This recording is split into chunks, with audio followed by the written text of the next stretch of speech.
Il y a des moments qui vous brisent, des moments où la personne en qui vous avez le plus confiance vous regarde dans les yeux et vous dit que vous n'avez jamais été assez, que votre amour, votre loyauté, votre lignée même est une malédiction. Pour Marabelle, ce moment est venu le soir de ses noces, rejetée par l'alpha qu'elle avait aimé depuis l'enfance, chassée tout en portant un secret qui changerait tout, 3 vies grandissant à l'intérieur d'elle. 3 héritiers d'un pouvoir que les clans de loups craignaient. Mais le rejet a une manière de forger des reines à partir de filles brisées. Et quand la prophétie exige son retour, l'alpha qui l'a abandonné découvrira que la mariée fragile qu'il a rejetée est devenue quelque chose de bien plus dangereux.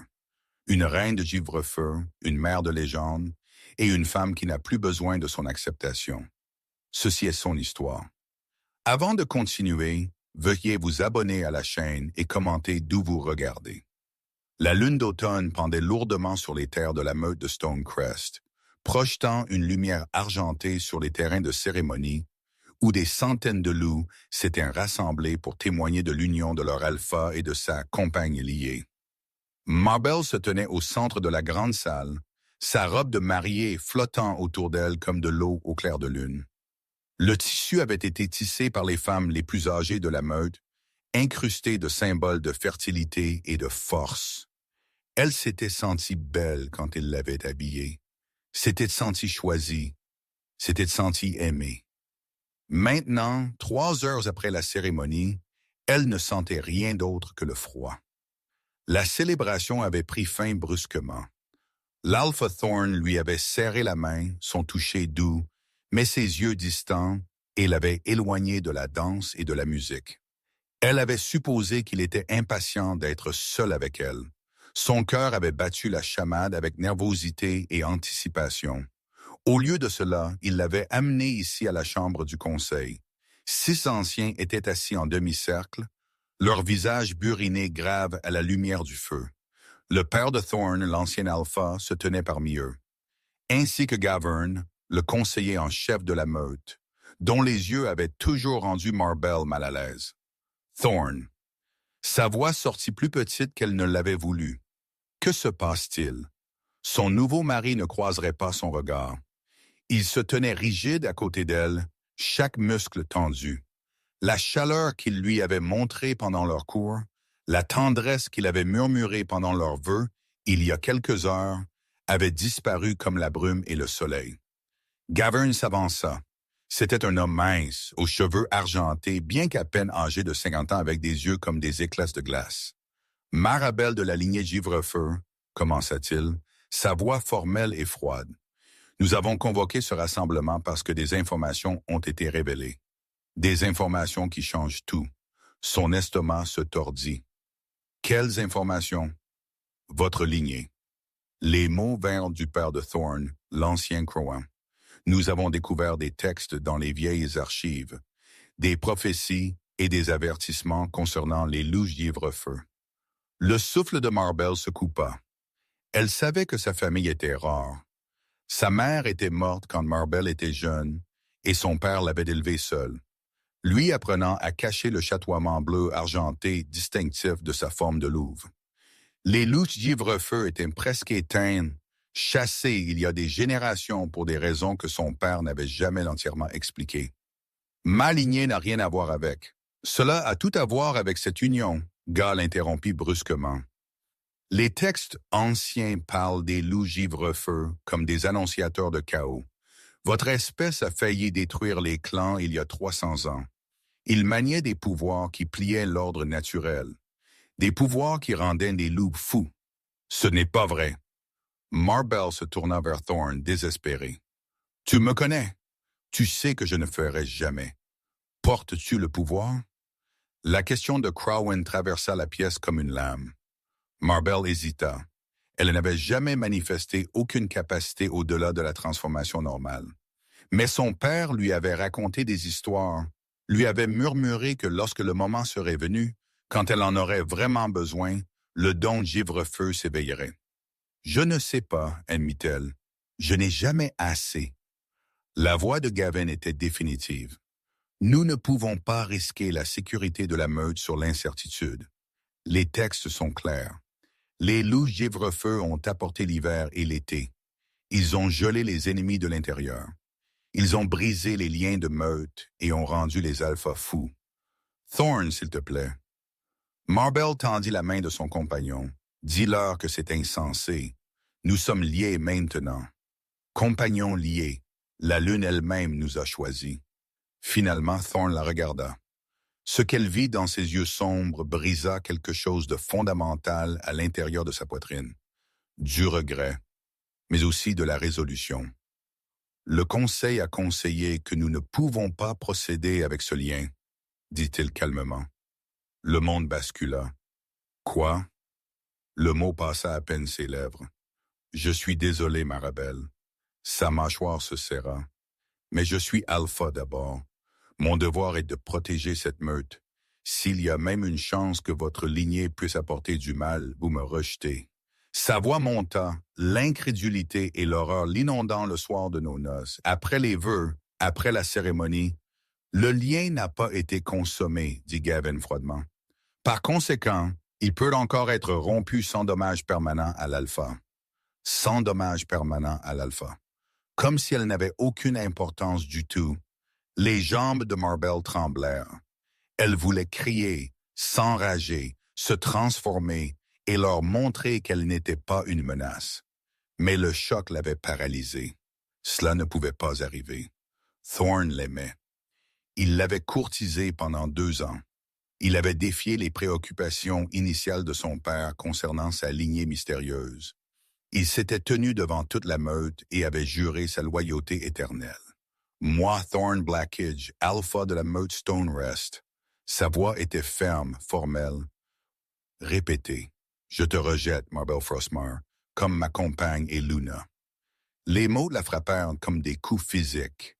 Chaque syllabe enfonçait de la glace dans ses veines. Le lien fragile qu'ils avaient formé pendant la cérémonie, encore nouveau et tendre, commença à se fissurer. La douleur rayonnait de sa poitrine vers l'extérieur. Une agonie brûlante qui lui vola le souffle. Elle haleta, se pliant en deux. Personne ne bougea pour l'aider. Vous quitterez les terres de Stonecrest à l'aube, continua Gavin comme si elle n'était pas là à se briser. Vous pouvez prendre vos affaires personnelles et des provisions pour le voyage, mais vous n'êtes plus la bienvenue ici. Marbell se força à se redresser.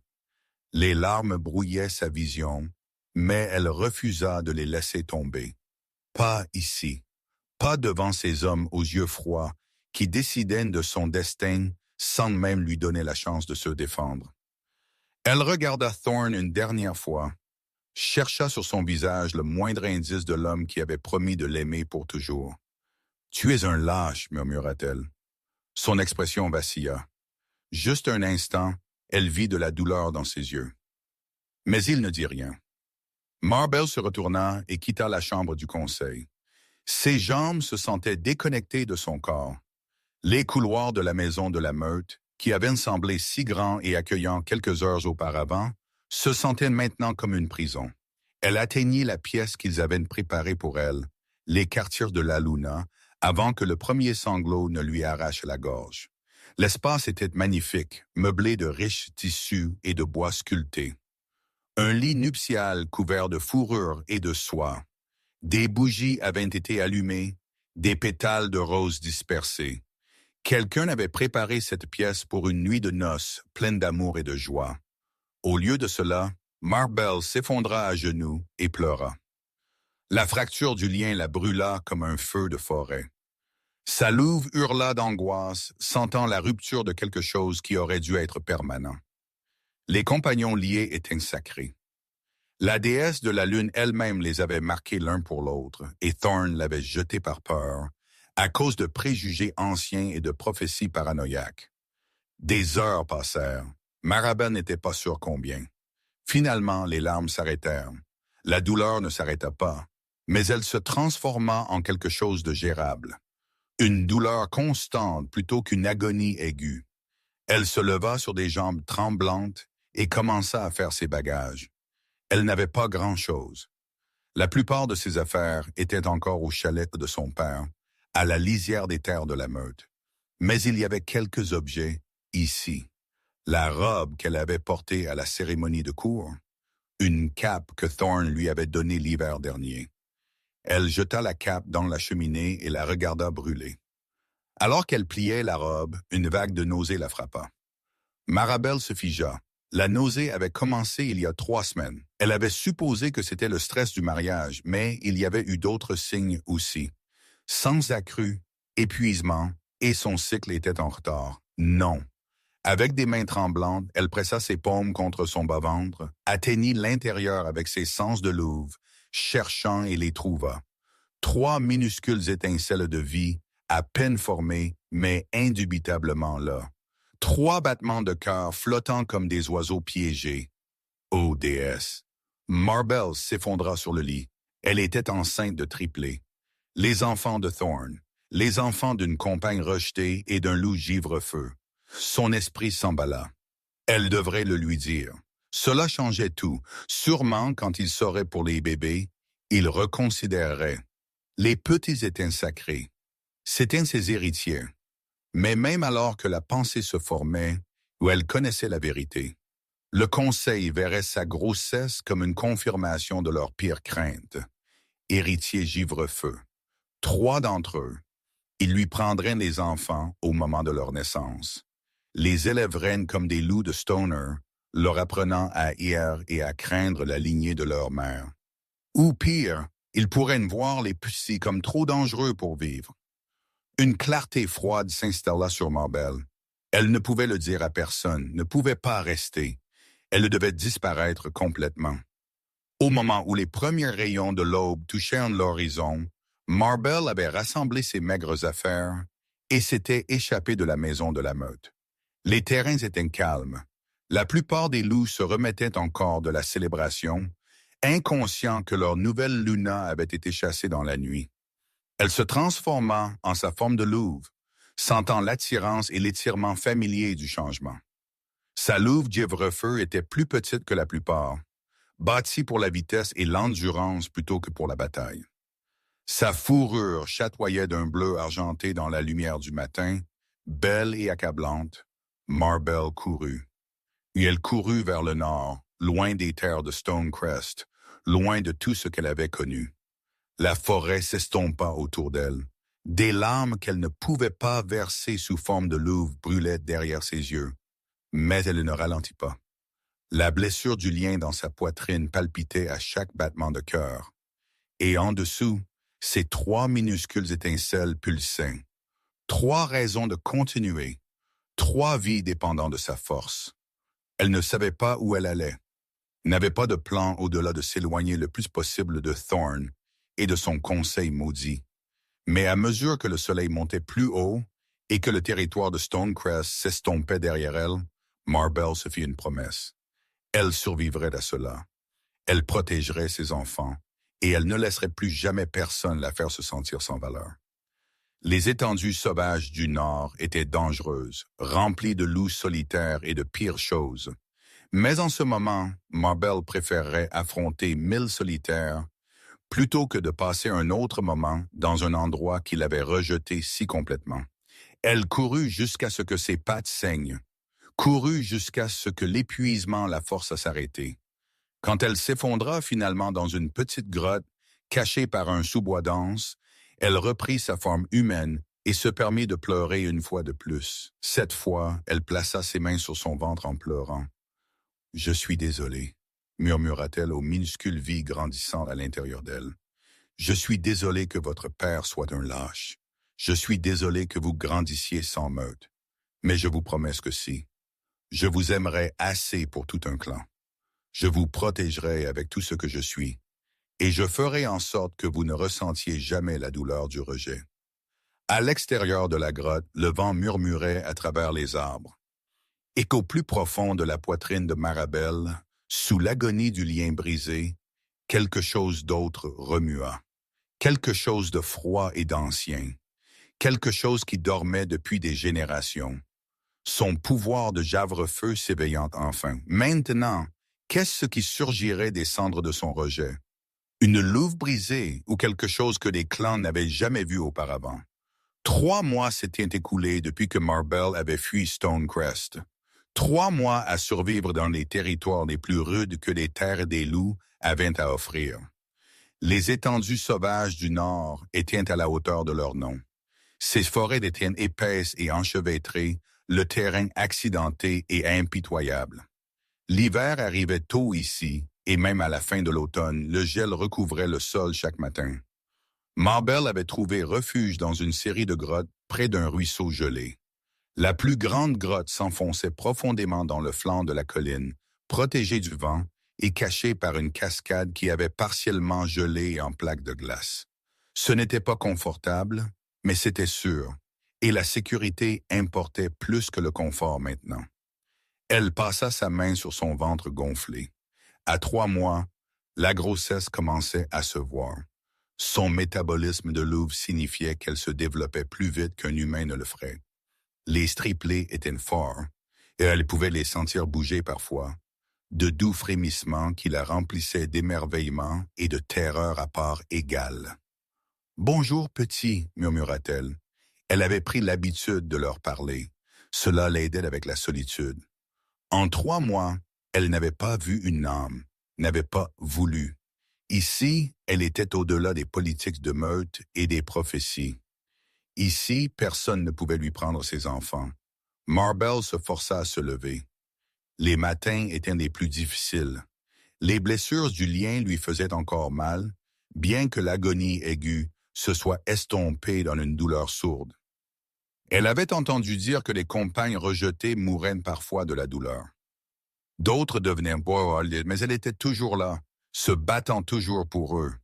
Elle ramassa sa cape faite de fourrure qu'elle avait chassée et tannée elle-même et sortit de la grotte. L'air du matin mordait sa peau. La neige était tombée pendant la nuit, recouvrant tout de blanc. La chasse devenait plus difficile à mesure que sa grossesse progressait. Elle se fatiguait facilement maintenant. Mais les triplés exigeaient de la nourriture et elle refusait de les laisser avoir faim.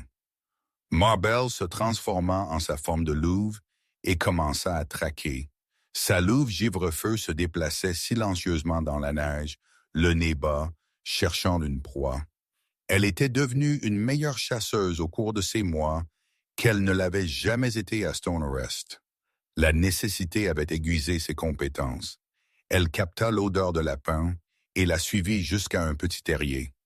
Patience, immobilité, puis la frappe. La chasse fut rapide et propre. Marbell rapporta sa prise à la grotte et se transforma pour la préparer. Pendant qu'elle travaillait, d'épaissant et conservant la viande, elle sentit à nouveau cet étrange frémissement. Le pouvoir y devenait plus fort. Parfois, son souffle le manquait même quand l'air n'était pas froid. Parfois, le gel se propageait de ses doigts quand elle était en colère ou effrayée. Elle ne le comprenait pas, ne savait pas comment le contrôler. Mais il était là, indéniable. Les histoires de son père étaient vraies. Le don de givre-feu était réel. Marbell venait de finir de ranger la viande quand elle entendit des voix. Et elle se figea. Des voix signifiaient d'autres loups, et d'autres loups signifiaient un danger. Rapidement, elle éteignit son petit feu et se retira plus profondément dans la grotte. Le cœur battant, elle plaça une main protectrice sur son ventre. Les triplés bougèrent, comme s'ils sentaient sa peur. « S'il vous plaît, soyez silencieux, » souffla-t-elle. « S'il vous plaît. » Les voix se rapprochèrent, 2 d'entre elles masculines.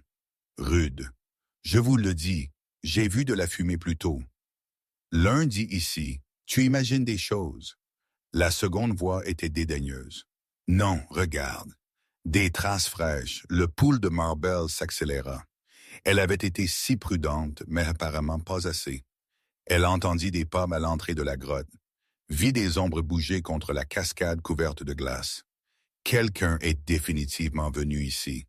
La première voix dit, « La neige a été dégagée, et c'est un foyer. Ça pourrait être un solitaire, ou ça pourrait être quelque chose qui vaut la peine d'être pris. » Les mains de Marbell se serrèrent en poing.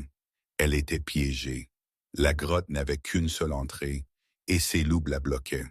Si elle essayait de courir, ils la rattraperaient, Et dans sa condition, elle ne pouvait pas se battre, à moins que ce pouvoir froid ne s'agite dans sa poitrine. Attendant, prêts, les deux loups entrèrent dans la grotte. C'étaient deux grands hommes, vêtus de fourrures dépareillées et portant des armes rudimentaires. Des solitaires alors, des loups sans meute qui survivaient en fouillant et en volant. Le plus grand la repéra le premier. Eh bien, dit-il en souriant, qu'avons-nous ici? Marbel tint bon. Partez maintenant. Le solitaire plus petit rit. Elle a de l'esprit, j'aime ça. Partez, répéta Marabel. Sa voix était ferme, mais son cœur battait contre ses côtes. Je ne veux pas de problème. Dommage. Le grand s'approcha. Tu es sur le territoire des solitaires maintenant, ma jolie. Et tout ici appartient à celui qui est assez fort pour le prendre. Ses yeux la parcoururent. Et Marbel vit le moment où il remarqua sa grossesse. Son sourire s'élargit. Oh, ça devient intéressant. Enceinte et toute seule. Quelqu'un a dû vraiment vouloir se débarrasser de toi. La rage inonda Marbel, chaude et féroce et absolue. Comment osait-il? Comment osait-il entrer dans son abri, la menacer, se moquer de sa situation? Dernier avertissement, dit-elle calmement. Partez ou je vous ferai partir. Les solitaires échangèrent des regards amusés. Toi et quelle meute? Demanda le plus petit. Marbel ne répondit pas avec des mots. Elle laissa le pouvoir monter. Le givre se répandit de ses pieds en un cercle s'étendant rapidement. La température dans la grotte chuta. Son souffle sortit en nuages de vapeur, et ses yeux commencèrent à briller d'une lumière bleue pâle. L'amusement du solitaire disparut. Quoi? Le grand trébucha en arrière. Marabel leva la main et des cristaux de glace se formèrent dans l'air autour d'elle. Ils tourbillonnaient comme un blizzard miniature, tranchant et scintillant. « Je suis Givre-feu, dit-elle, et sa voix résonna étrangement. « Et vous avez fait une erreur fatale. » Le pouvoir éclata.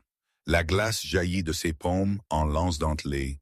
Les solitaires eurent à peine le temps de crier avant que le givre ne les engloutisse.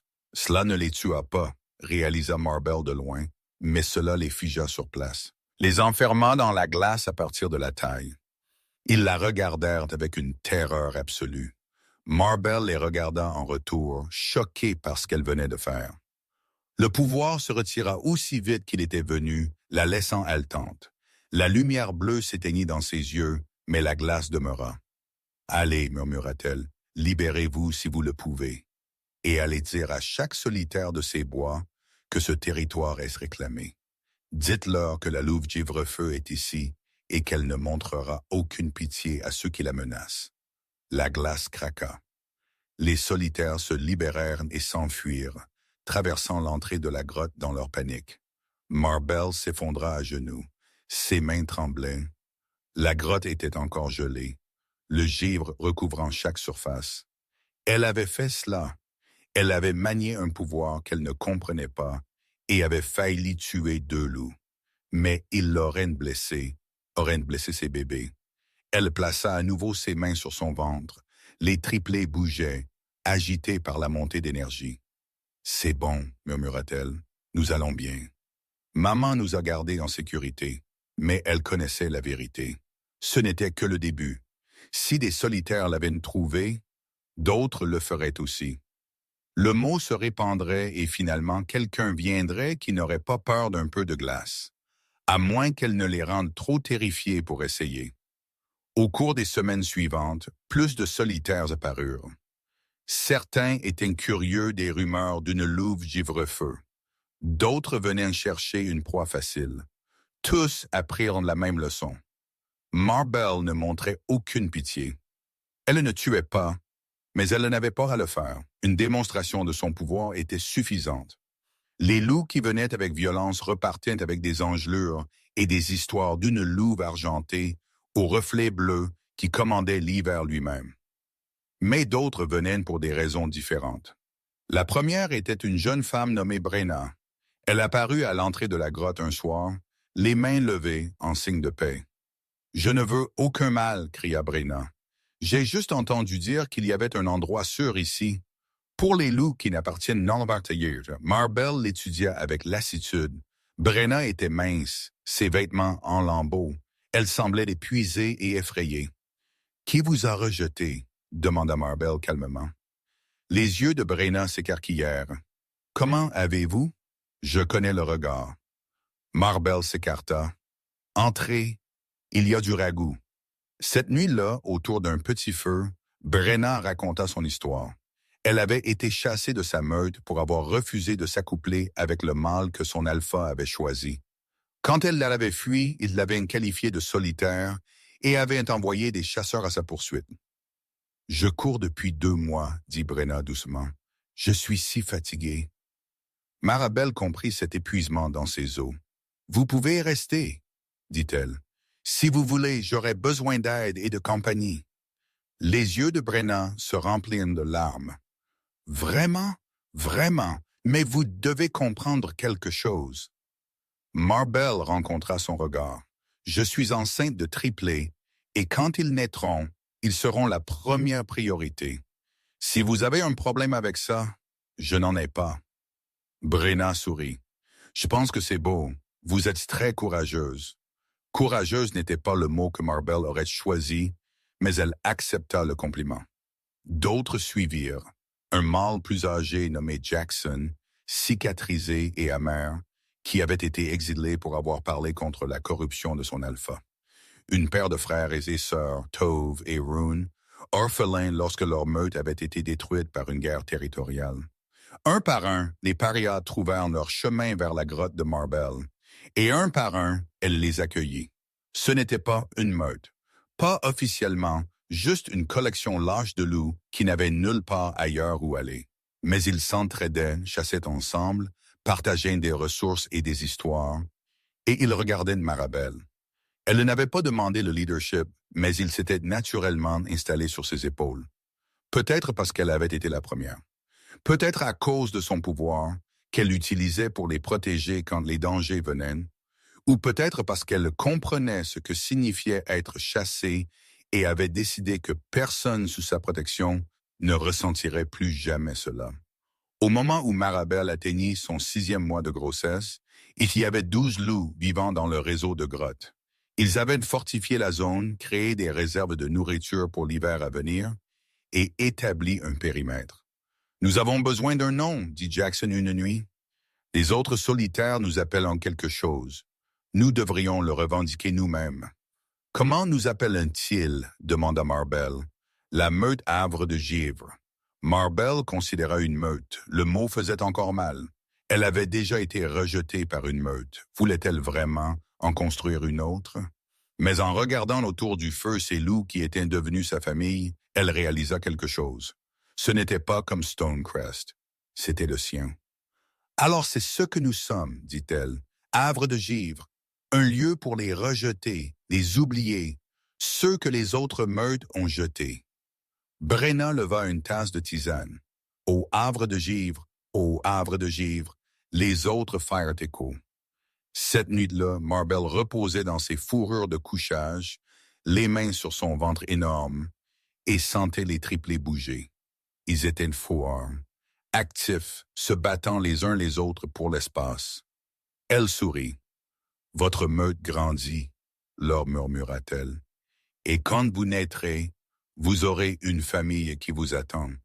Pas la famille que j'avais prévue pour vous, mais peut-être une meilleure. » Dehors, la neige commença à tomber à nouveau, et au loin, si loin au sud que Marbell n'aurait pas pu l'entendre, Alpha Thorn Blackitch se tenait sur le balcon de sa maison de meute et fixait l'obscurité du nord, se demandant, non pas pour la première fois, s'il avait fait la pire erreur de sa vie. Le travail commença la nuit la plus froide de l'hiver. Marbell se réveilla avec une douleur crampe qui lui coupa le souffle. Elle retint un cri, ne voulant pas réveiller les autres. Mais Brenna, qui dormait à proximité, fut à ses côtés instantanément. « C'est l'heure, » demanda Brenna. Marbell ne put que hocher la tête. En quelques minutes, toute la meute du havre de givre était réveillée. Les femmes prirent les choses en main immédiatement. Elles s'y étaient préparées depuis des semaines. Brenna et Tove avaient cueilli des herbes et fabriqué un nid de naissance dans la partie la plus profonde et la plus chaude du système de grotte. « Tu vas bien ?» dit Brenna fermement en aidant Marabelle à marcher. « Nous sommes là pour toi. » Le travail dura 12 heures. 12 heures d'agonie qui firent que le rejet du lien semblait une légère douleur en comparaison. Marabelle cria, maudit, supplia que cela cesse. Son pouvoir de givre-feu monta de manière incontrôlable, recouvrant les murs de la grotte de glace et abaissant la température si bas que les autres durent porter toutes les fourrures qu'ils possédaient. Mais finalement, avec bonheur, elle entendit le premier cri. « C'est une fille », annonça Brenna, les larmes coulant sur son visage alors qu'elle enveloppait le minuscule nourrisson piaillant dans de douces peaux. 2 autres suivirent. Une autre fille et puis un garçon, des triplés, 2 filles et un fils. Quand ils furent tous nettoyés et enveloppés, Brenna les plaça dans les bras de Marabelle.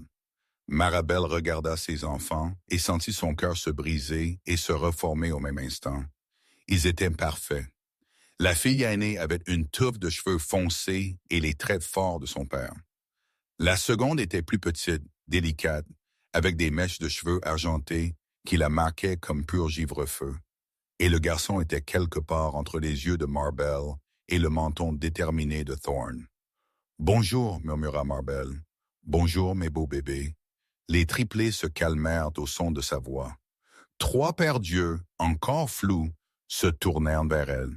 « Vous devez les nommer, » dit Tove doucement. Marabelle avait réfléchi à des noms pendant des mois. Mais maintenant, en regardant ses enfants, elle savait exactement comment les appeler. « Kate, » dit touchant la petite main de la fille aînée, Vera pour la fille Givre-feu et Soren pour son fils. Des noms forts, dit Jackson depuis l'embrasure de la porte pour des petites forts. La meute se pressa autour, prudente et respectueuse. Ils s'étaient tous investis dans ces bébés. Certains des loups pleuraient, d'autres souriaient avec une joie pure. C'était ce que la meute était censée être. Marabelle réalisa, pas la politique et le pouvoir, mais cette joie partagée. Protection mutuelle, amour sans condition. « Bienvenue au havre de Givre », dit Brenna au triplé. « Nous vous attendions. » Les premières semaines avec des triplés nouveau-nés furent chaotiques. Marabelle dormait à peine. Les bébés avaient besoin de nourriture constante et avec 3 d'entre eux, elle était perpétuellement épuisée. Mais la meute aida. Chacun son tour berçait les nourrissons difficiles, leur chantait ou les tenait simplement pour que Marabelle puisse se reposer. Kate se montra la plus audacieuse. Elle pleurait bruyamment quand elle voulait quelque chose et semblait tout étudier avec une intense concentration, même à quelques semaines. Vera était plus calme, plus contemplative, et Soren était le charmeur, toujours raclement de gorge, prêt avec un sourire sans dents. « Ils vont être difficiles à gérer, » dit Marabelle un soir alors qu'elle allaitait Vera, tandis que Brenna berçait Soren. « Les meilleures choses le sont toujours, » répondit Brenna. Ce fut Jackson qui apporta la nouvelle 3 mois après la naissance des triplés. Il revint d'une mission de reconnaissance avec une expression grave. « Nous avons des visiteurs qui arrivent, des importants. » Marabelle leva les yeux de là où elle jouait avec Kate. Quel genre de visiteurs? Des mystiques, 3 d'entre eux. Ils disent qu'ils doivent parler à la louve Givre-feu d'une prophétie. Le sang de Marabelle se glaça. Renvoyez-les. J'ai essayé. Ils ont dit, la prophétie concerne vos enfants. Ils ont dit, si vous ne les écoutez pas, les clans de loups se détruiront eux-mêmes. Elle voulait refuser. Ne voulait rien avoir à faire avec les prophéties ou les mystiques ou quoi que ce soit qui la reliait au monde au-delà du havre de Givre. Mais la mention de ses enfants changea tout. « D'accord, dit-elle, mais ils viennent seuls et ils sont surveillés. » Les 3 mystiques arrivèrent le lendemain. C'étaient d'anciens loups, leurs visages ridés par l'âge, leurs yeux laiteux de sagesse. Ils se déplaçaient lentement, s'appuyant sur des bâtons sculptés de runes. Malgré leur fragilité, il y avait du pouvoir en eux. Marbel le sentait. Elle les rencontra dans la grotte principale, Kate dans ses bras et Vera et Saurin dormant à proximité. Toute la meute du havre de givre était présente, formant un cercle protecteur. « Parlez, dit Marbel, et faites vite. » La plus âgée des mystiques, une femme aux cheveux argentés, qui touchait le sol, inclina la tête. « Nous sommes honorés de vous rencontrer, reine Givrefeu. Je ne suis pas une reine. Vous l'êtes pour nous. Entrez dans la prophétie. » Les yeux aveugles de la mystique trouvèrent d'une manière ou d'une autre le visage de Marbel. Nous avons vu l'avenir, beaucoup de futurs possibles, et dans tous d'entre eux, une grande guerre arrive. Les guerres arrivent toujours, dit Marbel avec dédain. Pas comme ça. Le second mystique parla, sa voix comme des pierres qui grincent. Cette guerre sera entre les clans de loups. Alpha contre alpha, meute contre meute. Elle brûlera nos terres comme un feu de forêt et ne laissera que des cendres. Qu'est-ce que c'est que cela a à voir avec mes enfants? Le troisième mystique s'avança. Tout. La prophétie parle de 3 héritiers nés du givre-feu et du sang alpha né du rejet et de l'exil. 3 qui uniront les clans ou les verront tomber. Marbel serra Kate plus fort. Non, c'est déjà écrit, dit doucement la première mystique. Vos filles et votre fils sont marqués par le destin. Quand ils atteindront l'âge adulte, ils seront appelés à accomplir la prophétie. Ils sont les seuls à pouvoir arrêter ce qui arrive. Ce sont des bébés. Ils n'ont rien à voir avec la politique des clans. Pas encore, mais ils le feront. La voix de la mystique était triste. Nous sommes désolés. Nous savons que vous vouliez les garder en sécurité, mais se cacher du destin ne fait que le retarder. Partez. La voix de Marbel tremblait. Sortez de mon territoire. Il y a plus que vous devez savoir. Le second mystique insista. La prophétie exige. J'ai dit, partez. Le givre éclata dans la grotte. La température chuta. La glace se répandit sur le sol en pointe acérée, forçant les mystiques à trébucher en arrière. Vos enfants sont spéciaux, reine Givrefeu, cria la première mystique alors qu'ils se retiraient. Et les loups spéciaux ne peuvent pas se cacher éternellement. Quand le moment viendra, vous devrez choisir votre paix ou la survie de toutes les espèces de loups. Puis ils étaient partis. La grotte redevint silencieuse, sauf le son de Vera qui commençait à s'agiter. Marbel s'effondra à genoux, serrant toujours Kate. « Nous ne les écoutons pas, » dit Brenna avec fureur. « Les prophéties ne sont que des mots. Vos enfants peuvent être ce qu'ils veulent être. » Mais Marbel savait mieux. Elle avait passé toute sa vie à essayer d'échapper aux prophéties concernant les loups Givrefeu, et regardez où cela l'avait menée. Peut-être qu'on ne pouvait pas fuir le destin. Peut-être que tout ce qu'on pouvait faire était de l'affronter à ses propres conditions. Elle regarda Kate, qui mâchait son petit poing et regardait sa mère avec une confiance totale. « Je ne les laisserai pas vous prendre, » murmura Marbel. « Je me fiche de ce que dit la prophétie. Vous êtes à moi et personne ne va vous utiliser comme des pions dans leur guerre. » Mais même en disant cela, elle sentit le poids de l'inévitabilité s'installer sur ses épaules. Les mystiques avaient raison sur une chose. Les loups spéciaux ne pouvaient pas se cacher éternellement, et ses enfants étaient les plus spéciaux de tous. Cette nuit-là, Marbel se tenait à l'extérieur de la grotte, regardant les étoiles. Saurin était attaché à sa poitrine dans un porte-bébé, dormant paisiblement.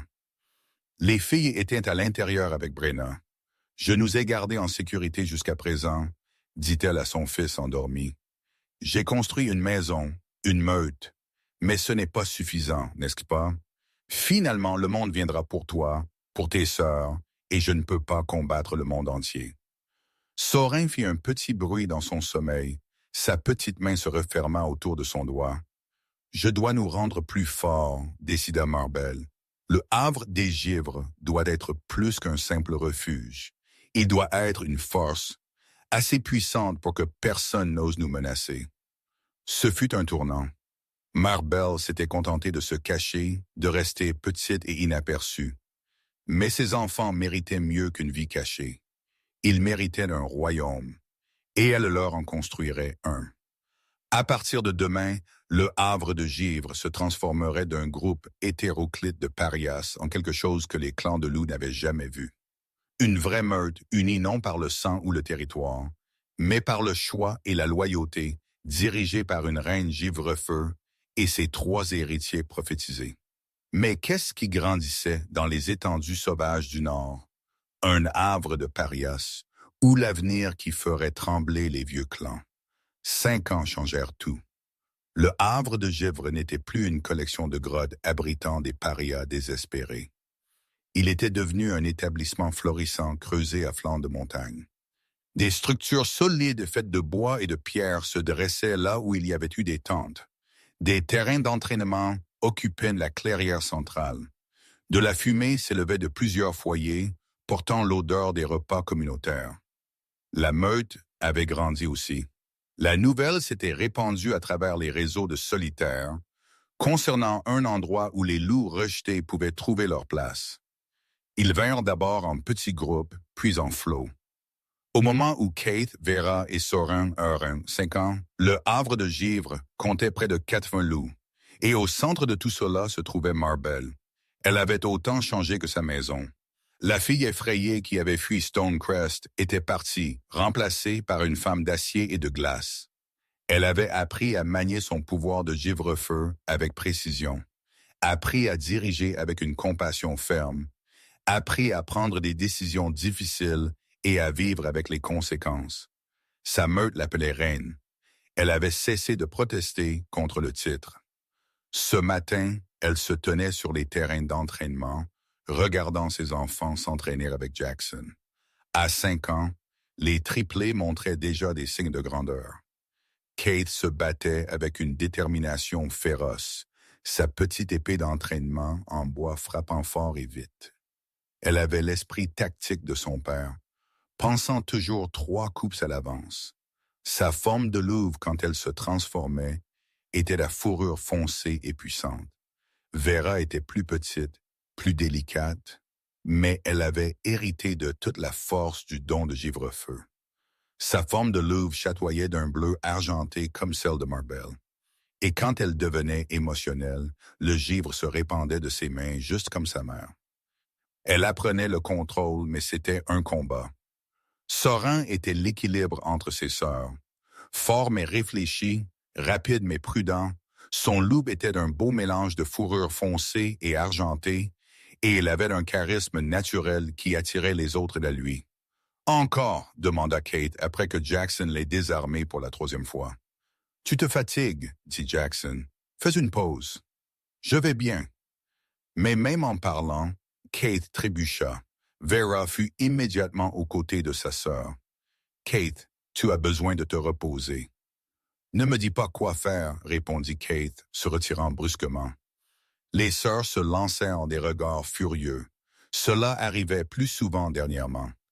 Kate se poussant à l'épuisement. Vera essayant de la protéger. Des disputes éclatant entre elles. « Ça suffit, » cria Marabelle. Les 2 filles s'arrêtèrent immédiatement. Elles pouvaient se disputer l'une l'autre, mais elles ne désobéissaient jamais à leur mère. Marbelle s'approcha de ses enfants. « Kate, Jackson a raison. Tu t'es entraînée pendant 3 heures. Ton corps a besoin de repos. »« Mais je dois être forte, » protesta Kate. « Tu dis toujours que nous devons être prêts. » La force, renifle, ce n'est pas seulement se battre jusqu'à l'effondrement. C'est connaître ses limites. Marbelle lissa les cheveux humides de sueur de sa fille. La vraie force, c'est d'avoir la sagesse de prendre du recul et de récupérer pour pouvoir te battre un autre jour. Kate y réfléchit, puis hocha la tête à contre-cœur. « Sorin, tu as pratiqué avec les plus jeunes petits. Comment progresse-t-il? » Son fils sourit. « Il s'améliore. Fenwick peut presque se transformer complètement maintenant. Juste sa queue continue à se coincer. » Marbelle rit. « Bien, continue de travailler avec lui. » Elle se tourna vers Vera. « Et toi, petite givre, Travaillons sur ton contrôle. Je t'ai senti presque geler le baril d'eau plus tôt. Vera baissa la tête. Je n'ai pas fait exprès. Je me suis juste frustré. Je sais, c'est pourquoi nous pratiquons. L'après-midi fut consacré à l'entraînement individuel. Marbell travailla avec Vera sur la canalisation de son pouvoir de givre-feu sans laisser les émotions le contrôler. C'était la même lutte que Marbell avait affrontée et affrontait encore parfois. Leur pouvoir était lié au sentiment. La colère le rendait tranchant et dangereux. La peur le rendait sauvage, mais la concentration calme le rendait précis et beau. Imagine le froid comme une partie de toi, instruisit Marabelle. Pas quelque chose de séparé. C'est comme respirer, naturel, facile. Vera ferma les yeux, se concentrant. Lentement, le givre se forma dans sa paume. Il n'explosa pas vers l'extérieur et ne gela pas tout à proximité. Au lieu de cela, il se cristallisa en un parfait flocon de neige, complexe et délicat. Je l'ai fait. Les yeux de Vera s'ouvrirent un temps grand. Tu l'as fait. Marbell serra sa fille dans ses bras. Je suis si fier de toi. Ce soir-là, alors que la meute se rassemblait pour le repas, un éclaireur arriva en courant. Reine Marabelle, nous avons une situation. La grande salle tomba silencieuse. Marbell poussa sa tasse. Rapporte. Il y a une louve à notre frontière demandant un sanctuaire. Mais l'éclaireur hésita. Elle dit qu'elle vient de Stonecrest. Chaque loup dans la salle se tourna pour regarder Marbell. Stonecrest. La meute qui l'avait rejetée, qui l'avait chassée le soir de ses noces. Elle n'avait pas entendu ce nom prononcé à haute voix depuis 5 ans. Qui est-elle? Demanda Marbell, sa voix ferme malgré le remue-ménage dans son estomac. Elle dit qu'elle s'appelle Marine. Elle est jeune.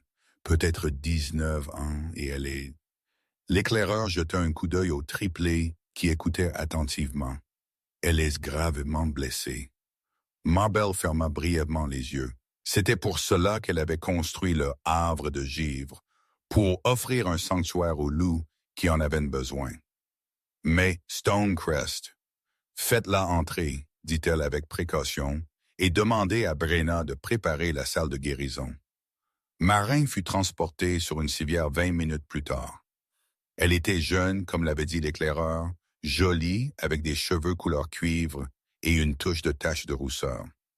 Mais son visage était contusionné, son bras plié à un angle anormal et sa respiration était difficile. « Que vous est-il arrivé? » demanda Brenna doucement en commençant à examiner les blessures. « Punition, » murmura Marin, « pour avoir refusé un lien d'accouplement. » Les mains de Marbell se serrèrent. « Ils ont fait cela parce que tu as dit non. » L'alpha, il a dit que j'étais égoïste, que les besoins de la meute passaient avant mes sentiments. Les yeux de Marin se remplirent de larmes. J'ai essayé d'expliquer que le mal qu'il avait choisi était cruel, qu'il avait blessé sa compagne précédente, mais personne n'a écouté, alors ils ont fait de moi un exemple. La rage froide et terrible inonda Marbell. La température de la pièce chuta. « Doucement, » murmura Brenna.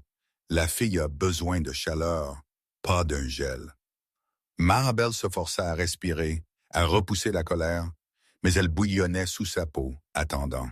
« Vous êtes en sécurité maintenant, » dit-elle à Marin. « Personne ne vous fera de mal ici, et personne ne vous forcera jamais à un lien que vous ne voulez pas. »« Merci, » sanglota Marin de soulagement. « Merci, Reine Marabelle. » Alors que Brenna se mettait au travail pour soigner les blessures de Marin, Marbell sortit. Elle trouva ses enfants qui l'attendaient, leurs petits visages sérieux. « Maman, cette meute est-elle mauvaise? » demanda Sorin. Marbell s'agenouilla à leur niveau. Elle ne leur avait jamais raconté toute l'histoire de leur père. Ils savaient qu'ils en avaient un quelque part. Savaient qu'ils ne faisaient pas partie de leur vie, mais ils ne savaient pas pour le rejet concernant Stonecrest. C'était peut-être le moment qu'ils en apprennent une partie. « Cette meute, dit-elle avec précaution, c'est de là que je viens. Avant votre naissance, ils ont fait des choix. Je n'étais pas d'accord. Alors je suis parti et j'ai construit quelque chose de mieux, quelque chose de plus gentil. C'est ce qu'est le havre de givre. Ils t'ont fait du mal. La voix de Kate était féroce. Ils l'ont fait, mais cela m'a rendue plus forte. Assez forte pour vous protéger. Assez forte pour créer un foyer où tout le monde est valorisé. Vera jeta ses bras autour du cou de Marabelle. Je suis contente que tu les aies quittés. J'aime notre maison. Moi aussi, petite givre. Moi aussi. Mais alors que Marabelle serrait ses enfants dans ses bras, un plan commença à se former dans son esprit. Stone Rest n'avait pas changé. Ils étaient toujours cruels, punissant toujours les loups qui voulaient de l'autonomie, valorisant toujours le pouvoir plus que la compassion, et qu'ils n'étaient qu'une meute parmi tant d'autres avec le même poison. Les mystiques avaient eu raison. Une guerre arrivait. Marabelle le sentait dans les vents changeants. Les vieilles structures de meute échouaient. Les alphas devenaient des tyrans. Les loups souffraient et ses enfants, prophétisés comme ils l'étaient, seraient pris au milieu à moins qu'elle n'agisse la première. Au cours de l'année suivante, Marabelle transforma le havre de givre d'un sanctuaire en une déclaration. Elle envoya des émissaires à d'autres meutes, pas aux puissants clans centraux, mais aux plus petites meutes frontalières, celles qui luttaient sous la domination de meutes plus grandes. Elle offrit des alliances, des accords commerciaux, une protection mutuelle. Certains acceptèrent, d'autres étaient méfiants. Mais lentement, un réseau commença à se former. Des meutes qui avaient été isolées trouvèrent une cause commune. Des loups qui avaient été sans voix trouvèrent un champion. Et au centre se trouvait la reine Givrefeu et sa légende grandissante. Des histoires se répandirent sur une campagne rejetée qui était devenue plus puissante que n'importe quel alpha, sur des triplés qui pouvaient unir les clans, sur un endroit où la force était mesurée par la loyauté, non la cruauté. La meute principale commença à remarquer. Des émissaires vinrent des territoires de l'Est, des marais du Sud, même des clans centraux. Ils voulaient tous la même chose, évaluer cette reine parvenue pour voir si elle était une menace ou une opportunité. Marabelle les rencontra tous. Elle était diplomate mais ferme. Le havre de givre ne se plierait à aucun alpha, ne compromettrait pas ses valeurs, mais il serait de bons voisins pour ceux qui montraient du respect. Ce fut lors d'une de ces réunions qu'elle entendit son nom à nouveau. L'Alpha Thorn de Stone Rest est préoccupé par votre influence croissante. L'émissaire dit qu'il venait d'une des meutes centrales, un loup raffiné aux yeux calculateurs. Marabelle garda son expression neutre. Vraiment, il croit que la structure traditionnelle de la meute est sapée, que vos méthodes non conventionnelles encouragent de la dissidence. Mes méthodes, dit Marabelle froidement, consistant à traiter les loups avec dignité. Si cela sape son autorité, alors peut-être que son autorité mérite d'être sapée. Les sourcils de l'émissaire se haussèrent. Des mots forts, reine Marabelle. Je n'ai pas peur de Thorn Blackidge, et elle ne l'était pas. Plus maintenant. S'il a des préoccupations, il peut me les apporter lui-même. Sinon, vous pouvez lui dire que le havre de givre continuera exactement comme nous sommes. Après le départ de l'émissaire, Brenna l'approcha. « Tu provoques l'ours, dit Brenna calmement. »« Je trace une ligne, corrigea Marabelle. Pendant 6 ans, j'ai construit en secret, grandissant tranquillement. Mais nous sommes assez forts maintenant. Il est temps que le monde sache que les loups rejetés peuvent devenir des reines et que les reines ne répondent pas aux alphas qui les ont chassés. Et s'il vient pour toi, Marabelle sourit, ce n'était pas une expression bienveillante. Alors il découvrira que la fragile jeune fille qu'il a rejetée n'existe plus. Et à sa place se trouve quelqu'un qui ne se brisera pas si facilement. Cette nuit-là, elle se tenait sur le mur du havre de givre, regardant vers le sud, vers les territoires qu'elle avait autrefois appelés sa maison.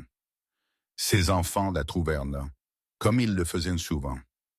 À 6 ans maintenant, ils étaient assez perceptifs pour sentir quand elle était troublée. « Dis-nous pour notre père, » dit Kate. Ce n'était pas la première fois qu'il posait la question, mais c'était la première fois que Marabelle se sentait prête à répondre. Elle regarda ses 3 beaux enfants, forts, courageux, gentils, tout ce que leur père aurait dû être. Votre père, dit-elle lentement, est Alpha Thorn Blackridge de la meute Stoner Rest. Il était mon compagnon lié. Et le soir de nos noces, son conseil l'a convaincu que ma lignée était dangereuse. Alors il m'a rejeté, m'a chassé. Il n'a jamais su pour vous. Les triplés absorbèrent cela en silence. « Sait-il maintenant? » demanda Sorin. « Je ne sais pas. Peut-être. Les rumeurs à mon sujet se sont répandues loin, mais je n'ai jamais confirmé votre existence à personne en dehors du havre de Givre. Pourquoi pas? La voix de Vera était petite. Marabelle s'agenouilla et serra ses enfants contre elle. Parce que vous êtes à moi, mes trésors, mon but. Et j'avais peur que si le monde savait pour vous, ils essayent de vous utiliser. La prophétie vous rend précieux, et les choses précieuses sont toujours en danger. Mais nous ne sommes pas des choses, dit Kate avec fureur. Nous sommes des loups. Nous pouvons nous battre. Je sais, petite guerrière, mais je suis ta mère. C'est mon travail de te protéger même du destin. Nous n'avons pas peur, dit Sorin. Et en regardant ses enfants, Marabelle les crut. Ils grandissaient forts, confiants, inébranlables par le monde qui avait essayé de la briser. Peut-être que c'était suffisant. Peut-être que le moment venu, ils seraient prêts. Mais alors la reine d'Ivrefeu s'était levée de l'exil. Mais le monde accepterait-il sa couronne? Ou viendrait-il la prendre par la force? La lettre arriva un matin d'hiver 2 ans plus tard. Marbelle était dans la grande salle, réglant un différend entre 2 membres de la meute, quand un loup messager tituba à travers les portes. Il était épuisé, couvert de neige, et portait les marques neutres d'un coursier de clan. Message pour la reine Marbelle, il haleta, du Grand Conseil. La salle devint silencieuse. Le Grand Conseil, l'organe directeur de tous les clans de loups, des représentants des 5 territoires majeurs, qui ne se rencontraient que lorsque des affaires affectaient tous les loups. Marbelle n'avait jamais traité directement avec eux. Le havre de Givre existait en dehors de leur autorité traditionnelle. « Donnez-le ici, dit-elle. » Le parchemin était scellé de 5 marques de cire différentes, une pour chaque territoire. Marbelle brisa les sceaux et lut. Son expression ne changea pas, mais à l'intérieur, la glace se répandit dans ses veines. « Qu'est-ce que c'est? » demanda Jackson. « Une convocation. » La voix de Marbelle était monocorde. « Le Grand Conseil exige ma présence. Ils veulent discuter de la question de la lignée Givrefeu et de son impact sur la stabilité intermeute. » Brenna jura. « C'est un piège, probablement. » Marbelle lut plus loin. « Ils m'ont accordé un sauf-conduit, garanti par les 5 territoires. » Elle leva les yeux et ils ont spécifiquement mentionné qu'ils connaissaient mes enfants. La salle éclata en voix en colère. « N'y va pas, cria Tove. Ils utiliseront cela pour nous attaquer ou pour prendre les triplés. Quelqu'un d'autre cria. Marbelle leva la main et le silence tomba instantanément. 8 ans de leadership lui avaient donné ce genre d'autorité. « J'y vais, dit-elle. »« Marbelle, » Brenna commença. « J'y vais, » répéta-t-elle fermement. « Parce que si je ne le fais pas, ils utiliseront mon refus comme justification pour déclarer le havre de Givre comme solitaire. Ils uniront les meutes contre nous. Nous sommes devenus forts, mais nous ne pouvons pas combattre tout le monde des loups. »« Alors nous venons avec vous, dit Jackson. »« Non, je prendrai une petite escorte, 5 loups. Le reste d'entre vous restez ici et protégez la meute. » Elle marqua une pause. « Protégez mes enfants. » Kate, Vera et Sorin avaient écouté depuis le coin. À 8 ans maintenant, ils étaient assez vieux pour comprendre le danger, assez vieux pour avoir peur, mais ils étaient aussi les enfants de leur mère. « Nous devrions venir aussi, dit Kate, s'avançant. La lettre nous a mentionnés. Nous devrions être là. »« Absolument pas. Maman, elle a raison. » Sorin rejoignit sa sœur. Ils savaient déjà que nous existons. Nous cacher ne changera rien. Mais si nous venons, s'ils nous voient, peut-être qu'ils comprendront que nous ne sommes pas une menace. Vera hocha la tête, du givre scintillant à ses doigts. Nous pouvons leur montrer que nous sommes de bons loups, que la prophétie ne nous rend pas dangereux. Marbel voulait refuser, voulait enfermer ses enfants dans la partie la plus sûre du havre de givre et ne jamais les laisser approcher de la politique ou des conseils ou de quiconque pourrait leur faire du mal. Mais ils avaient raison. Le monde savait déjà pour les tripler, et les cacher ne ferait que rendre le conseil plus méfiant. D'accord, dit-elle, le mot ayant un goût de cendre. Vous venez, mais vous restez près de moi et vous ne parlez que lorsqu'on vous parle. Et si quoi que ce soit vous semble faux, vous courez. Compris? Tous les trois hochèrent la tête solennellement. Le voyage vers les terrains du conseil prit 5 jours. Ils voyagèrent vers le sud à travers des territoires que Marabel n'avait pas vus depuis 8 ans. Le paysage était familier et étranger à la fois. Elle reconnaissait des pointes de repère de sa jeunesse. Mais tout semblait plus petit d'une certaine manière, moins intimidant. Elle avait changé, grandi au-delà de la fille qui avait parcouru ses chemins. L'escorte qu'elle avait choisie était formidable. Jackson, Brenna, Tove, Rune et une féroce guerrière nommée Kilda. Tous loyaux, tous prêts à mourir pour leur reine et ses enfants. Les triplés montèrent dans un chariot pendant une partie du voyage, bien qu'ils préférassent courir sous forme de loup lorsque le terrain le permettait. Ils étaient excités malgré le danger. C'était leur première fois qu'ils quittaient le havre de Givre, leur premier aperçu du monde plus vaste. « Est Stonecrest ?» demanda Kate alors qu'ils passaient près des frontières familières. « Proche, dit Marbel, nous contournons le territoire. »« Pensez-vous qu'il sait que nous sommes ici ?» demanda Vera doucement. « Notre père. »« Je ne sais pas, petite givre. » Mais Thorn savait. Et Stonerest, l'Alpha Thorn Blackidge, se tenait dans sa chambre du conseil, tenant un rapport de ses éclaireurs. Marbel voyageait vers les terrains du conseil avec 3 enfants. 8 ans depuis qu'il l'avait rejeté. 8 ans à essayer de se convaincre qu'il avait fait le bon choix. 8 ans que son loup hurlait en protestation contre le lien brisé. Et maintenant, elle était de retour, une reine avec des enfants dont on disait qu'ils accompliraient une ancienne prophétie. « Les âges correspondent, » dit Gavin calmement à côté de lui. Il était plus vieux maintenant, ses cheveux argentés blancs, mais ses yeux étaient toujours perçants. Si elle était enceinte quand elle est partie, ils sont à moi. La voix de Thorn était creuse. Il l'avait soupçonné pendant des années.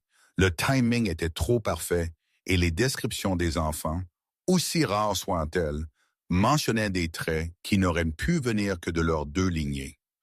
3 héritiers nés du rejet, exactement comme la prophétie l'avait décrit. « Vous devriez aller au rassemblement du conseil, dit Gavin. Les voir par vous-même. Et dire quoi? Désolé, j'ai rejeté leur mère et les chassé en exil. Vous pourriez les réclamer comme vos héritiers. Cela renforcerait la position de Stonecrest. » Thorn se retourna vers son conseiller, les yeux flamboyants d'or. « Ce ne sont pas des outils politiques. » Non. Le sourcil de Gavin se leva. « Alors que sont-ils?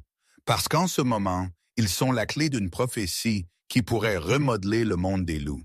Et leur mère construit un pouvoir qui rivalise avec les principaux territoires. Si vous n'agissez pas, quelqu'un d'autre le fera. » Thorn voulait argumenter, mais il ne pouvait pas parce que Gavin avait raison. Les terrains du conseil étaient un territoire neutre, une vaste clairière entourée d'anciennes pierres levées. Quand le groupe de Marbel arriva, des dizaines d'autres meutes étaient déjà présentes. Elle vit les marqueurs territoriaux, les clans de l'Est, les meutes des marais du Sud, les loups des montagnes de l'Ouest, et oui, les territoires du Nord, y compris des représentants de Stonerest. Son cœur se serra, mais elle continua de marcher. Les triplés restèrent proches, leurs yeux grands alors qu'ils observaient le rassemblement. C'était plus de loups qu'ils n'en avaient jamais vus en un seul endroit. Un héros annonça leur arrivée.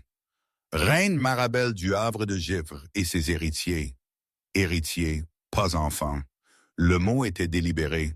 Marabelle entra dans le cercle de pierre la tête haute. Les triplés la flanquaient, Keith à sa droite, Vera à sa gauche, Sorin légèrement derrière. Son escorte forma un cercle protecteur. 5 loups étaient assis à des places cérémonielles. Le Grand Conseil, chacun représentait l'un des territoires majeurs. L'aîné parla le premier. « Reine Marabelle, nous apprécions votre présence. »« Je suis venu comme demandé, » dit Marabelle froidement. « Bien que je me demande pourquoi une meute souveraine a besoin de la permission d'exister d'un conseil que nous n'avons jamais rejoint. » Des murmures ondulèrent à travers les loups rassemblés. Le havre de givre existe grâce à la stabilité que nous avons maintenue. Un autre membre du conseil dit, « Celui-ci était plus jeune aux yeux perçants. Votre meute est construite à partir de solitaires et de rejetés.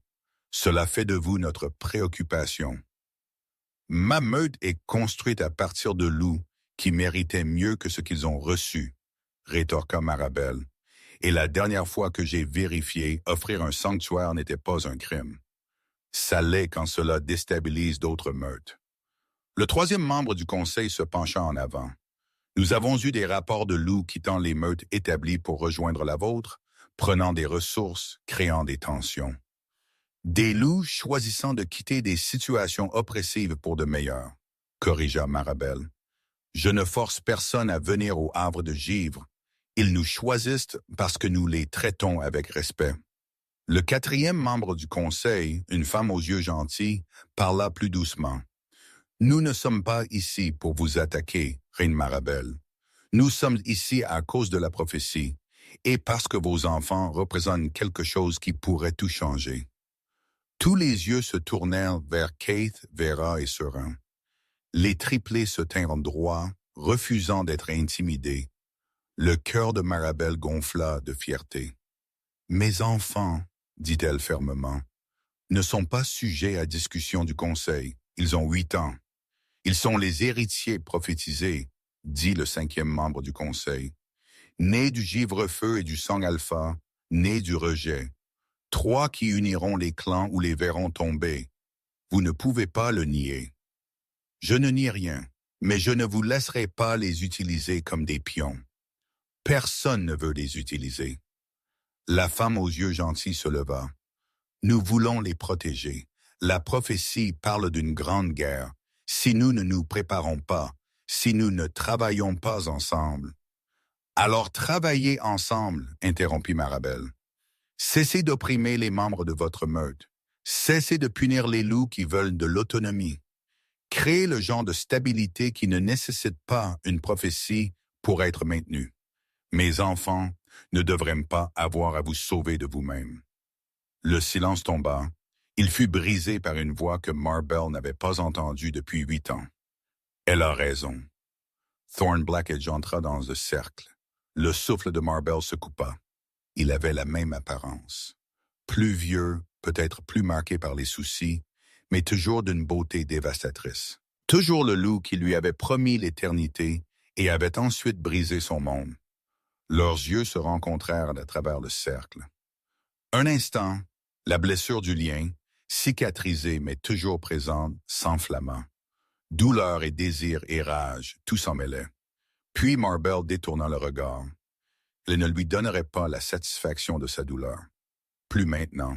« Alpha Thorn, » dit le plus ancien membre du conseil, « avez-vous quelque chose à ajouter? » « J'ai. » Le regard de Thorn se posa sur les triplés. Marabelle vit le moment où la reconnaissance le frappa, vit ses yeux s'écarquiller, vit ses mains se serrer. Il savait. « Ces enfants, » dit-il calmement, « sont les miens. » Le rassemblement éclata en voix choquée. Keith, Vera et Sorin fixèrent le loup qui venait de les réclamer. Leur visage était illisible, mais Marabelle pouvait sentir leur tension. « Vous n'avez aucun droit, » dit Marabelle, sa voix mortellement calme. « Vous m'avez rejeté. Vous m'avez jeté. Vous n'avez aucune prétention sur eux. » « Je ne savais pas. » Thorn s'approcha. « Je ne savais pas que tu étais enceinte. » Cela aurait-il eu de l'importance? La question était une lame. « M'aurais-tu gardé si tu l'avais su? Ou le conseil aurait-il simplement déclaré mes enfants dangereux aussi? Thorne tressaillit. C'est ce que je pensais. Marabel se tourna vers le grand conseil. Nous avons fini ici. J'ai répondu à votre convocation. Mes enfants et moi partons. Attendez. La femme aux yeux jambants leva la main. S'il vous plaît, nous ne sommes pas votre ennemi. Mais les tensions montent sur tous les territoires. Les petits conflits s'intensifient. Si la prophétie est réelle, si la guerre arrive, nous devons être préparés. Nous avons besoin de votre aide. Pourquoi devrais-je aider des meurtres qui m'auraient rejeté tout comme Stonecrest l'a fait? Parce que pas tous d'entre nous l'auraient fait. La voix de la femme était douce. Parce que certains d'entre nous croient dans ce que vous construisez, et parce que vos enfants méritent un monde qui vaut la peine d'être hérité. Marabel voulait refuser, voulait prendre ses enfants et retourner au havre de Givre, et ne jamais regarder en arrière. Mais la femme avait raison. Si la guerre venait, elle ne s'arrêterait pas aux frontières du havre de Givre. Ses enfants y seraient pris, qu'elle aide ou non. Je vous propose un accord, dit Marabel. Je travaillerai avec le conseil, partagerai des informations, aiderai à arbitrer les conflits, mais le havre de Givre reste souverain. Nous ne nous inclinons devant aucun alpha. Nous ne suivons aucune loi de territoire autre que la nôtre. Et mes enfants ne sont jamais utilisés comme monnaie d'échange politique, d'accord? Les membres du conseil conférèrent calmement. Finalement, ils hochèrent la tête. D'accord, dit l'aîné. Alors nous avons un accord. Marabel se tourna pour partir, puis marqua une pause. Elle regarda Thorne une dernière fois. Et vous restez loin de mes enfants. Vous avez perdu le droit de les appeler les vôtres il y a 8 ans. Elle s'éloigna, ses enfants et son escorte la suivant. Derrière elle, Thorne les regarda partir. Et pour la première fois en 8 ans, l'alpha de Stonecrest se permit de ressentir tout le poids de son erreur. Comme vu, la reine Givrefeu avait revendiqué sa place dans le monde des loups. Mais la convocation avait-elle apporté des réponses ou éveillé quelque chose de bien plus dangereux? Les semaines suivant le rassemblement du conseil furent tendues. Marabel se jeta dans son nouveau rôle de médiatrice, voyageant entre les territoires pour résoudre les différends. C'était un travail épuisant. Les alphas étaient fiers et territoriaux. Les amener à faire des compromis, c'était comme essayer d'apprendre à la pierre à se plier. Mais lentement, ça fonctionnait. De petits conflits furent résolus. Des accords commerciaux furent établis. La menace de guerre recula pouce par pouce. Au havre de Givre, les triplés changeaient aussi. À 8 ans, ils commençaient à prendre possession de leur pouvoir. Keith montrait des signes de force extraordinaires et de brillance tactique. Le don de Givrefeu de Vera grandissait, se manifestant parfois en de belles sculptures de glace, d'autres fois en des éclats dangereux. Quand ses émotions étaient fortes, Saurin développait un don rare pour sentir les émotions et les intentions des autres, une empathie qui faisait de lui un leader naturel. Il s'entraînait dur, étudiait plus dur, et posait des questions constantes sur la prophétie, sur leur père, sur le monde au-delà du havre de Givre. Marabel répondait ce qu'elle pouvait, mais certaines questions n'avaient pas de bonnes réponses. Ce fut Keith qui aborda l'inévitable. « Je veux le rencontrer, dit-elle un soir. Notre père. » Ils étaient dans les appartements privés de Marabel. Les 3 triplés étaient venus, ce qui signifiait qu'ils avaient planifié cette conversation. Marabel posa le rapport qu'elle lisait. « Pourquoi? »« Parce qu'il fait partie de ce que nous sommes, » dit Saurin calmement. « Tu nous as parlé de lui, de ce qui s'est passé, mais nous voulons comprendre par nous-mêmes. »« Il est dangereux, » dit Marabel. « Non pas parce qu'il est violent, mais parce qu'il est faible. Il a laissé les autres prendre ses décisions pour lui. Il a rejeté ce qu'il prétendait aimer parce qu'il avait peur. Mais il est toujours notre père, Vera dit. Sa voix petite, cela ne signifie-t-il rien? Marabel regarda ses enfants. Ils étaient si jeunes, trop jeunes pour faire face à cela, mais ils étaient aussi des héritiers prophétisés enfant de deux puissantes lignées, et il méritait la vérité. Il est votre père, dit-elle avec précaution. Et si vous voulez le rencontrer, je ne vous arrêterai pas. Mais j'ai besoin que vous compreniez quelque chose. Thorn Blackidge a choisi sa meute plutôt que moi. Plutôt que nous, c'est qui il est. Ne vous attendez pas à ce qu'il devienne soudainement quelqu'un de différent. Nous ne le ferons pas, promit Kate. Nous avons juste besoin de savoir. 2 semaines plus tard, Marbell envoya un message à Stonecrest. La réponse arriva rapidement. Thorn accepta de se rencontrer en terrain neutre, juste lui et les enfants avec Marabelle et une petite escorte présente. La réunion fut organisée dans une clairière à mi-chemin entre le Havre de Givre et Stonecrest. Marbell arriva tôt avec les striplés. Son cœur battait la chamade, mais elle garda une expression calme pour le bien de ses enfants. Quand Thorn apparut à travers les arbres, elle sentit la blessure du lien s'enflammer à nouveau. 8 ans et ça fait encore mal de le regarder. Les striplés restèrent figés, fixant le loup qui partageait leur sang. Thorn s'arrêta à une distance respectueuse. Il regarda les 3 enfants, son expression un mélange d'émerveillement et de douleur. « Kate, Vera, Sorin, dit-il calmement, j'ai voulu vous rencontrer depuis si longtemps. Alors pourquoi n'êtes-vous pas venu plus tôt? » La voix de Kate était dure. Des 3, elle avait hérité le plus de la protectivité de Marabelle. « Parce que votre mère m'a demandé de rester loin, et elle en avait tout à fait le droit. »« Tu l'as rejeté, dit Sorin. Ce n'était pas une question. Je l'ai fait. » La voix de Thorn était ferme, mais Marbell pouvait entendre la douleur en dessous. « J'ai fait une terrible erreur. J'ai laissé la peur et le devoir l'emporter sur ce que mon cœur savait être juste. Je l'ai regretté chaque jour depuis. » « Le regret ne répare rien, dit Kate. Non, ça ne répare rien. » Thorn rencontra les yeux de sa fille. « Mais j'espère peut-être que je pourrai faire partie de vos vies à l'avenir, si vous me laissez faire. » Les striplés se regardèrent. Cette communication silencieuse qu'ils avaient développée au fil des ans, ce fut Vera qui parla. « Nous n'avons pas besoin d'un père qui a rejeté notre mère. Mais peut-être, pourrions-nous avoir quelqu'un qui respecte ce qu'elle a construit, qui nous voit comme nous sommes, pas ce que dit une prophétie. »« Je peux faire ça, dit Thorn immédiatement. Je veux faire ça. »« Alors prouve-le. » Kate s'avança. « Aide maman, aide le Havre de Givre.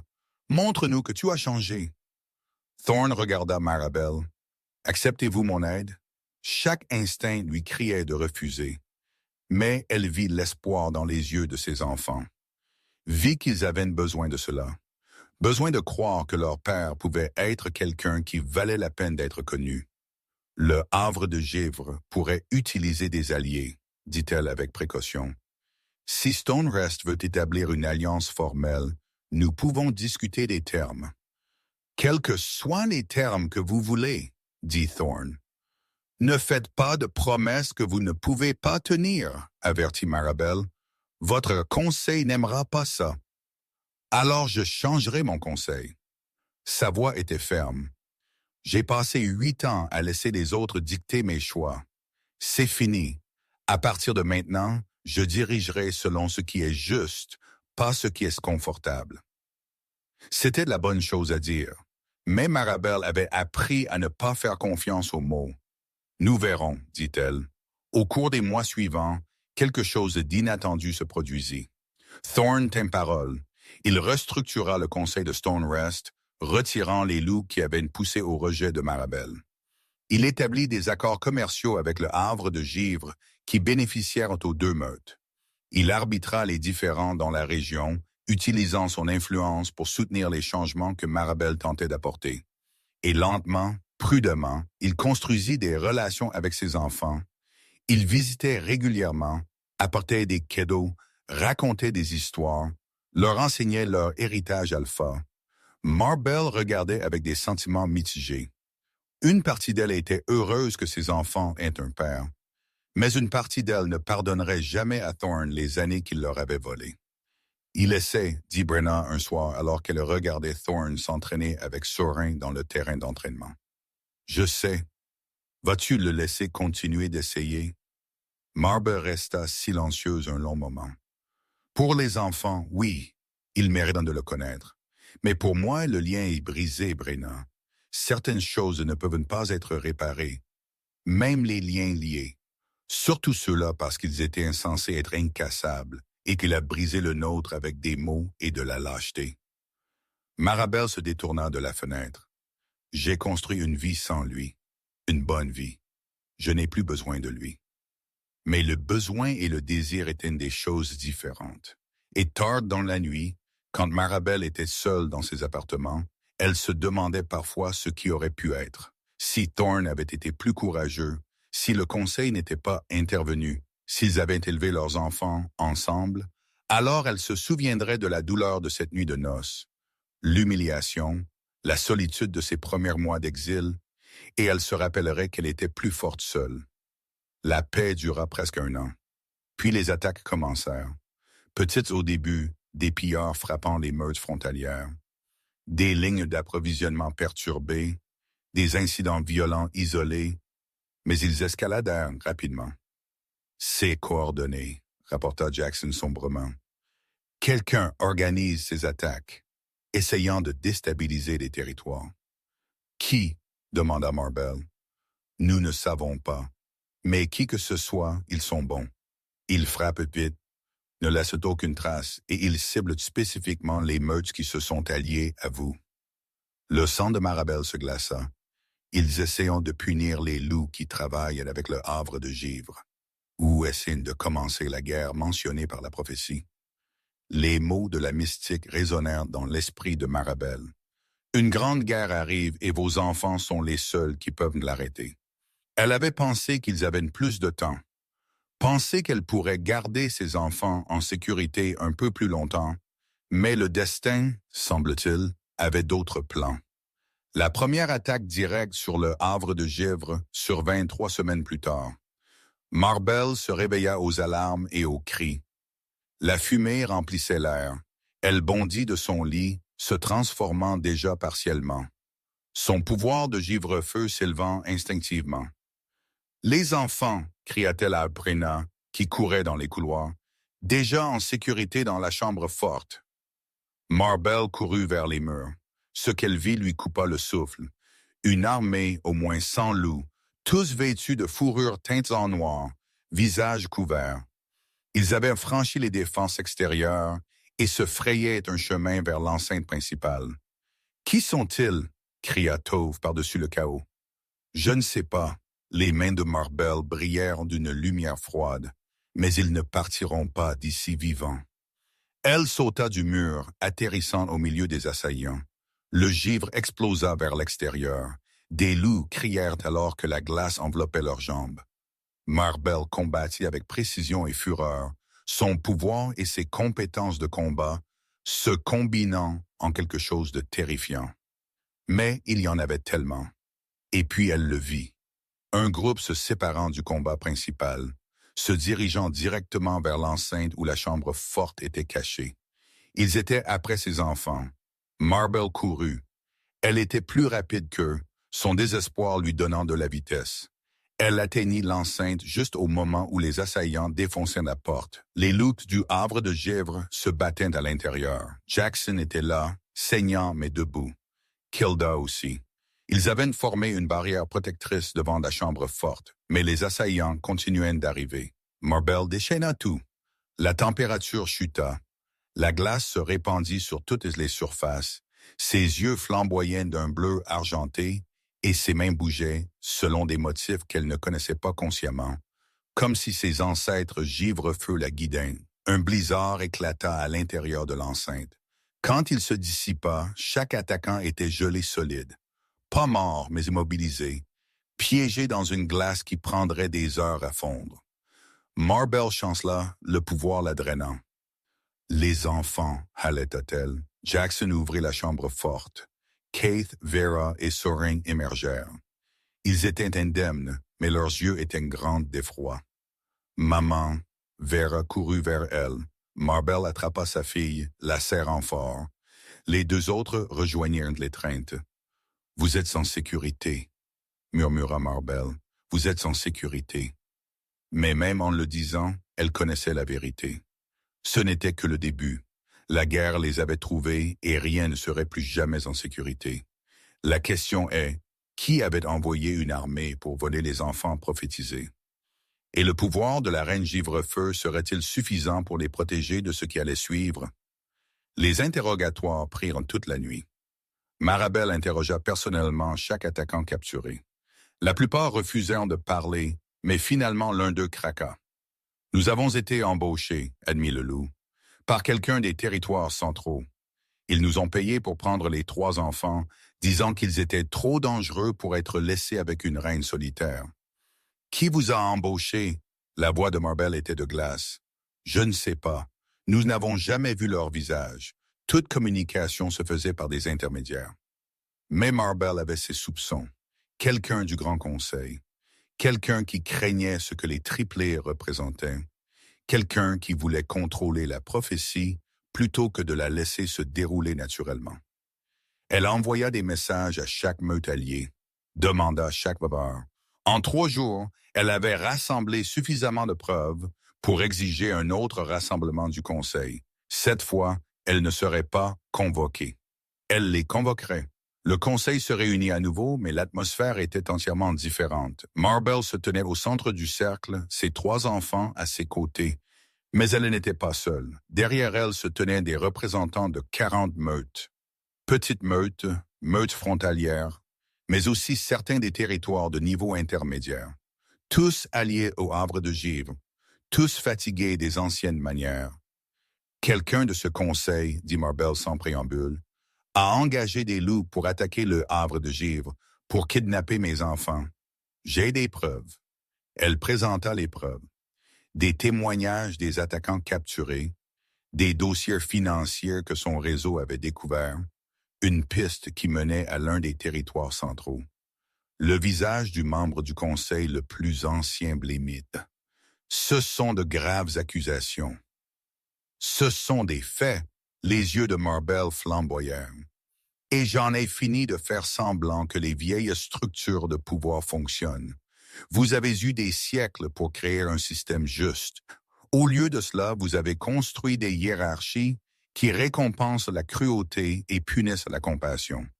Vous avez laissé les alphas devenir des tyrans et appelé cela une tradition. Vous ne pouvez pas renverser le conseil, balbutia un membre. Je ne renverse rien. J'offre un choix. Marbel désigna les meutes derrière elle. Ces loups et des centaines d'autres ont choisi une voie différente. Une voie où la force est mesurée par la loyauté et la sagesse, non la domination. Où les loups ont l'autonomie sur leur propre vie. Où les enfants ne sont pas des pions dans des jeux politiques. La prophétie. Quelqu'un commença. La prophétie. Marbel l'interrompit. Parle de mes enfants unissant les clans. Mais elle ne dit pas comment. Peut-être que ce n'est pas par la force ou la politique. Peut-être que c'est par l'exemple. Par la construction de quelque chose de mieux et en invitant les autres à se joindre. Elle se tourna pour s'adresser à toute l'Assemblée, pas seulement au Conseil. Je ne vous demande pas de vous incliner devant moi. Je vous demande de vous tenir avec moi pour créer un nouveau Conseil. Un qui représente tous les loups, pas seulement les puissants. Un qui protège les vulnérables au lieu de les exploiter. Un qui gagne le respect au lieu de l'exiger. Le silence tomba. Puis, un par un, les loups commencèrent à s'avancer, rejoignant le groupe derrière Marbel. Ce n'était pas tout le monde. Certains territoires restèrent fidèles aux anciennes manières, mais suffisamment se joignirent pour que le message soit clair. Le monde des loups changeait, et il changeait parce qu'une compagne rejetée avait refusé de rester brisée. Le membre du conseil le plus ancien resta debout un instant. Marbel pensa qu'il allait se battre, mais au lieu de cela, il inclina la tête.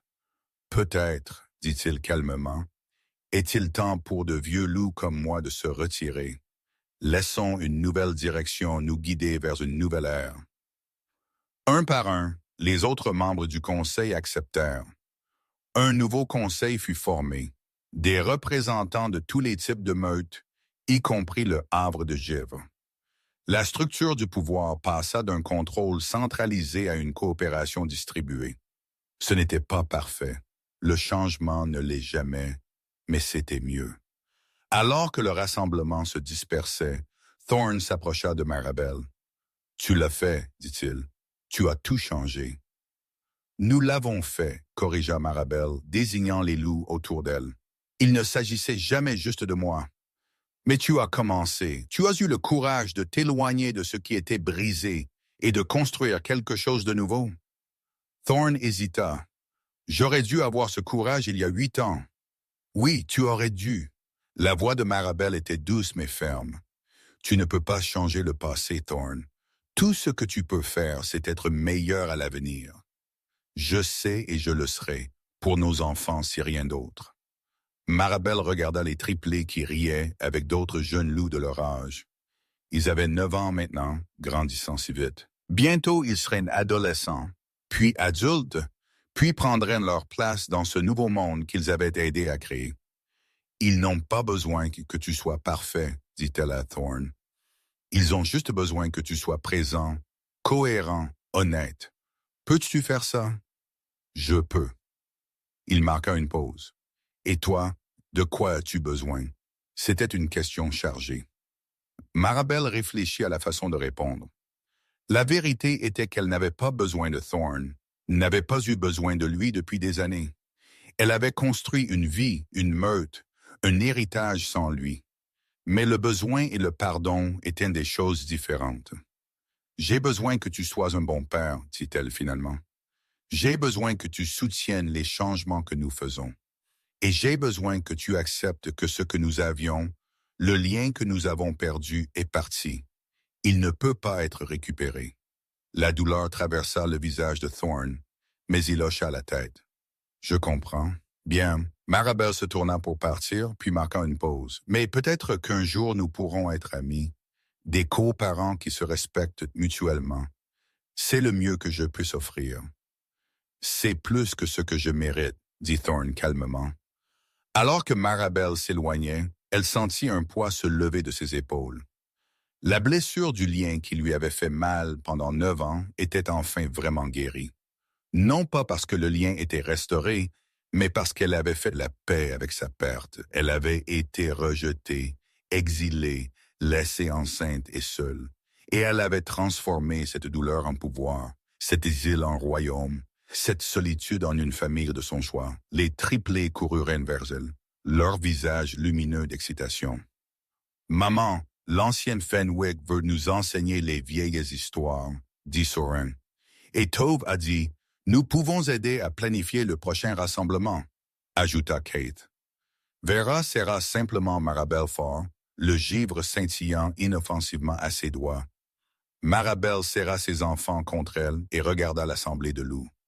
Tant de meutes, tant de loups, tous réunis pour construire quelque chose de mieux. La prophétie avait dit que ces enfants uniraient les clans ou les verraient tomber. Ils avaient choisi l'unité, mais pas par la conquête ou les alliances forcées, par la compassion, par la création d'un monde où tous les loups voulaient appartenir. « Venez, » dit Marabelle à ses enfants, « rentrons à la maison. » Le havre de givre attendait, et au-delà, un avenir plein de possibilités. Elle avait été rejetée le soir de ses noces, chassée, portant un secret qui aurait dû la détruire.